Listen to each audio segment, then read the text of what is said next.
48,000 कोटींचं जुनं वीज बिल माफ करणार मुख्यमंत्री फडणवीसांची सर्वात मोठी घोषणा।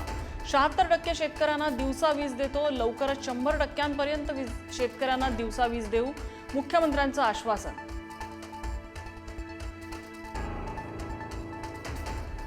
सर्वच राज्यात 50% जागा वाढत असतील तरच डिलिमिटेशन बिलाला समर्थनाचा विचार करू, सुप्रिया सुळेंची भूमिका। 50% मर्यादेचा प्रस्ताव सरकारनं द्यावा, त्यानंतरच पुढचा निर्णय घेणार असल्याचं स्पष्ट।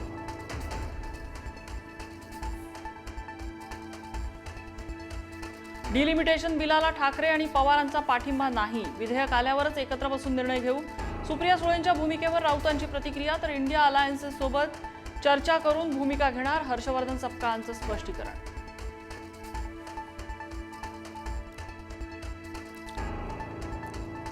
उपमुख्यमंत्री शिंदेंसह 6 फुटीर खासदारांनी काल दिल्लीत घेतली अमित शहांची भेट। पाऊण तास अमित शहांच्या निवासस्थानी बैठकीत खासदारांच्या मतदारसंघातल्या कामांवर अमित शहांचा शब्द।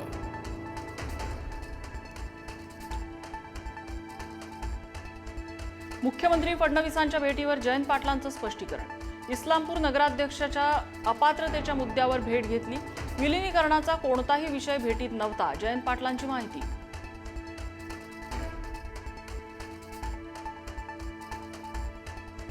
ऑपरेशन तुतारी होणार नाही, शरद पवारांचे खासदार पवारांकडेच राहतील, शिवसेना शरद पवारांचे खासदार फोडणार नाहीत, विश्वसनीय सूत्रांची माहिती।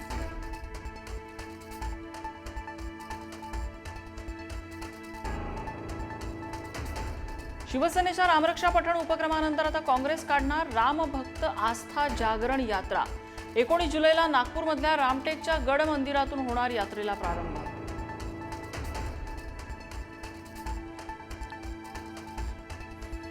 नाशिकच्या नगरसेवकांची मातोश्रीवर उद्धव ठाकरेंसोबत बैठक, नगरसेवक एकनिष्ठ असल्याचा उद्धव ठाकरेंनी व्यक्त केला विश्वास।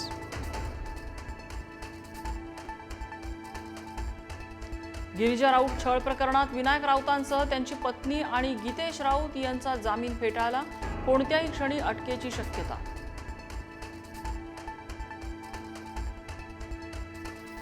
गडचिरोलीत अंधश्रद्धेमुळे 27 वर्षीय महिलेचा दुर्दैवी अंत, प्रसूती वेदना सुरू असतानाही कुटुंबियांनी रुग्णालयाऐवजी मांत्रिकाकडे नेलं। गडचिरोलीतल्या कोरची तालुक्यातील कोसमी इथली धक्कादायक घटना।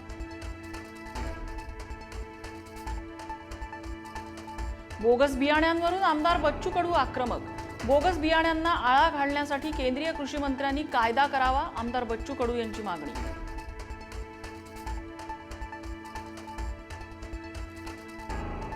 आषाढी एकादशीच्या दिवशी पंढरपूरमधील विठ्ठल मंदिर परिसरातली दुकानं बंद ठेवण्याचा नागरिक आणि व्यापाऱ्यांचा निर्णय। पंढरपूर कॉरिडॉरला विरोध दर्शवण्यासाठी बैठकीत निर्णय, काळे झेंडे लावून करणार मुख्यमंत्र्यांचं स्वागत।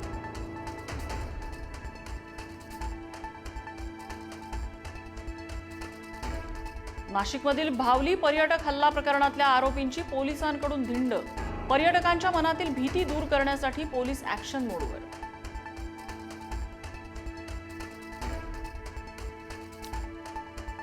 ओमानमधील हल्ल्यात पुण्यातील हेरम करमरकरांचा मृत्यू, होर्मुझ सामुद्रधुनीत व्यापारी जहाजावर झाला होता हल्ला, 3rd इंजिनियर म्हणून कार्यरत होते हेरम करमरकर।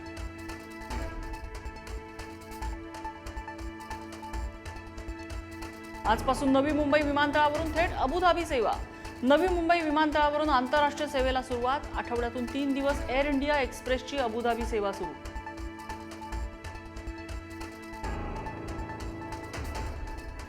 फिफा फुटबॉल स्पर्धेच्या उपांत्य फेरीत फ्रान्सचा संघ पराभूत होताच पॅरिसमध्ये हिंसाचार आणि दंगल, चाहत्यांकडून दुकानांची जाळपोळ आणि लुटालूट।